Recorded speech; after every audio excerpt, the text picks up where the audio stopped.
Chief minister Revanth Reddy نے انسانی ہمدردی کا مظاہرہ کیا، معذور سائی کی مدد۔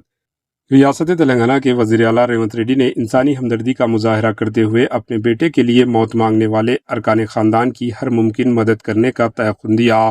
جس کے بعد چیف منسٹر آفس کے عہدیداروں نے ضلع کلکٹر رضوان بادشاہ سے رابطہ کرتے ہوئے معذور لڑکے کا نمس اسپتال میں علاج کرنے کے علاوہ حکومت کی فلاحی اسکیمات سے متاثرہ خاندان کی مدد کرنے پر زور دیا ہے۔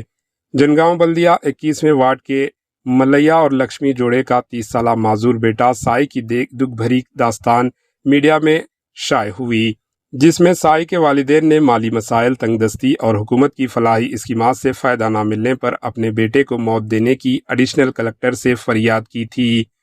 حکومت کی باوقار scheme 200 unit free current, Indiramma housing scheme کے علاوہ دوسرے کسی بھی اسکیمات سے فائدہ نہ ہونے کی شکایت کی تھی۔ مجبور اور بے بس والدین کی فریاد پر چیف منسٹر ریونت ریڈی نے انسانی ہمدردی کا اظہار کیا اور ان کے دفتر کے اعلیٰ عہدیداروں نے کلکٹر سے فوری رابطہ کیا،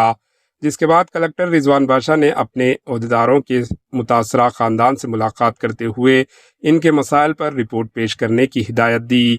جس پر RDO جنگاؤں گوپی رام اور میونسپل کمشنر فوری طور پر معذور سائی کے مکان پہنچ گئے، ان کی مالیاتی صورتحال پر کلکٹر کو رپورٹ پیش کر دی۔